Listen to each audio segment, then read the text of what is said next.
जी सांगतो की आज जर एकनाथ शिंदे साहेब जर पाहिलं तर आमच्या वहिनी पण आहेत, पण त्या कधी कुठं हस्तक्षेप करत नाहीत. कधी ऐकलं त्या कुठं पाहिलं का ह्या 3 वर्षामध्ये एकाही कुठल्या बाबीमध्ये कुठंच नाही. कोणाची चर्चा तरी आहे का? ते आमची वहिनी राजकारणात तर कुठं आपण पाहिली पण नसाल. मग ह्या सगळ्या गोष्टीचं काही नाही काहीतरी राज असू शकतं म्हणून आम्ही तेव्हा शिवसेनेमध्ये उठाव होण्याचं कारण रश्मी ठाकरे होते. 100% चलो नारायण राणे असतील, भुजबळ असतील हे पण परत एकदा शिवसेनेच्या वाटेवर होते. त्यावेळेला तशी चर्चा चालू होती. काही मित्रमंडळी आमच्याबरोबर आले होते नारायण राणे साहेबांच्या संदर्भात आणि सगळी चर्चा चालू होती. पण तिथं परत माशी शिंकली आणि त्याच्यामुळे ते थांबलं गेलं. एक वजनदार नेता म्हणून नारायण राणे साहेबांकडे त्यावेळेला पाहिलं जात होतं आपल्याला माहिती आहे. परंतु त्यावेळेला थांबवलं गेलं.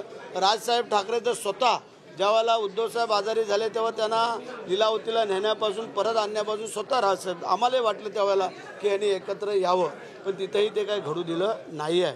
असं वहिनींमुळे प्रवेश थांबले. आता सगळ्याच गोष्टी आमच्याकडनं उघडून घेत आहे का? पण शेठ तुम्ही एकीकडे आता हे सगळे खुलासे करतायत, परंतु तुमचा मित्र पक्ष असलेला जो राष्ट्रवादी काँग्रेस पक्ष आहे त्याच्याकडनं तुमच्यावरती आता सातत्यानं टीका केली जाते. आनंद परांजपे जे माजी खासदार आहेत, मुख्य प्रवक्ते आहेत, ते म्हणतात की रायगडमध्ये फक्त 3 इडियट्सच सध्या त्यांचं सुरू आहे, एकमेकांवरती आरोप करतात आहेत आणि वरतून ते म्हणतात की रश्मी ठाकरे या स्वभाव गुणाने चांगले आहेत, मी शिवसेनेत होतो, कुटुंब वत्सल आहेत, त्यामुळे ते अशा काही करणार नाहीत असं त्यांनी दावा केला. ठीक आहे ना. आता प्रत्येकजण आपापल्या परीने सांगू शकतो.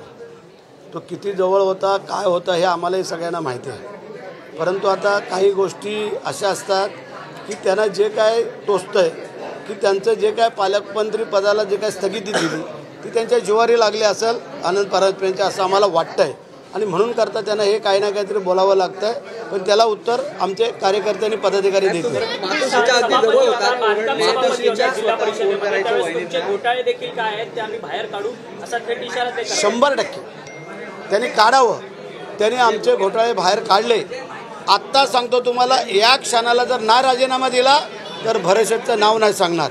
त्यांनी सांगावं की भरत शेठनी बांधकाम सभापती असताना काय केलंय ते त्यांनी सांगावं. का भरत शेठनी स्वतः खिशातले पैसे टाकून लोकांची कामं केलीत ते आम्ही सांगतो.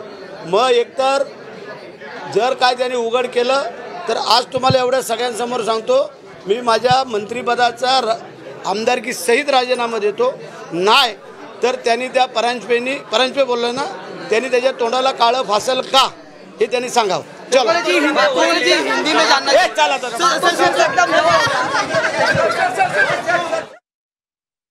आपण पाहिलं, भरत गोगावले सध्या बोलत होते. रश्मी ठाकरेंचा पडद्यामागून हस्तक्षेप असायचा असा आरोप त्यांनी केलाय.